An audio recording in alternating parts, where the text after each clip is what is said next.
Victoria could barely move as she stared at the photograph. The noise of Manhattan seemed to disappear around her. Cars passed, people hurried along the sidewalk, and security guards stood nearby, but all Victoria could see was the little boy in the picture. "Daniel," she whispered. "Tell me the truth." Daniel looked at the photograph for several seconds before answering. "Your son didn't die." Victoria's eyes filled with tears. "What did you say, he survived?" Victoria shook her head. "That's impossible. My mother told me the doctors couldn't save him." Daniel lowered his voice. That wasn't the whole story. 17 years earlier, Victoria had been a young employee at the company. She had been secretly dating someone her wealthy family strongly disapproved of. When she became pregnant, her mother had insisted that the situation be handled quietly. Victoria was told the baby had died shortly after birth. Daniel had been working with Victoria at the time. He remembered how devastated she had been. One night, Daniel explained, "Your mother came to me." Victoria stared at him. Why? She was afraid the child would be taken away permanently. Daniel revealed that Victoria's mother had arranged for the baby to be placed temporarily with a trusted family, but before everything could be resolved, a family dispute changed the plan. Daniel was asked to protect the child until Victoria was ready to learn the truth. "I thought it would only be for a few months," Daniel said. Victoria covered her mouth. "What happened?" "The boy's name was Michael." Victoria's knees nearly gave way. "Michael," Daniel nodded. "He grew up believing I was his father. I never told him the entire truth, because I was afraid someone would use him against your family." Victoria looked at Daniel with disbelief. "Where is he?" Daniel hesitated. "He's 18 now. He's studying at a university in Boston." Victoria began crying. "Why didn't you tell me?"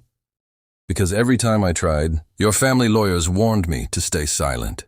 Later, when you became CEO, I tried again." Victoria remembered something. Years earlier, Daniel had attempted to speak with her privately. She had been overwhelmed with meetings and dismissed him. "You tried to tell me yes, and I ignored you." Daniel looked away. Victoria looked down at the photograph again. The man she had just fired had spent 17 years protecting the secret of her son. "I threw your things outside," she whispered. Daniel nodded. "I know I humiliated you, yes. I treated you like you were nothing." Daniel didn't answer. Victoria's eyes filled with regret. Then she asked the only question that mattered. "Can I meet him?" Daniel studied her face. "That decision belongs to Michael." Victoria nodded through her tears for the first time. "I agree." Daniel picked up his scattered belongings. Victoria immediately stepped forward. "Don't leave." Daniel looked at her. "You fired me, I know." She took a breath. "And I can't undo what I did. But I can finally stop running from the truth." Daniel handed her the photograph. Victoria held it against her heart. Then she quietly said, "Please help me find my son." Daniel nodded. "I'll make the call." And for the first time in 17 years, Victoria had hope. Victoria stood frozen on the Manhattan sidewalk, holding the photograph against her chest. For 17 years, she had believed her son was dead. She had buried that pain so deeply that she rarely allowed herself to think about it. Yet now one photograph had reopened everything. "Daniel," she whispered, "I need to know everything." Daniel looked around at the employees, watching from the building entrance. "Not here," Victoria nodded. They returned to a private conference room upstairs. Daniel placed his belongings on a chair and sat across from her. Victoria couldn't stop staring at the photograph. "Tell me about him." Daniel took a slow breath. "His name is Michael." Victoria closed her eyes. "Michael, he's 18 now." Her eyes opened immediately. 18. Daniel nodded. "He grew up believing I was his father. I never wanted to lie to him, but I was trying to protect him." Victoria's voice trembled. "Protect him from whom? Your family?" Daniel explained that 17 years earlier, Victoria's mother had secretly approached him. She feared the family's reputation would be destroyed if anyone discovered that Victoria's newborn son had survived.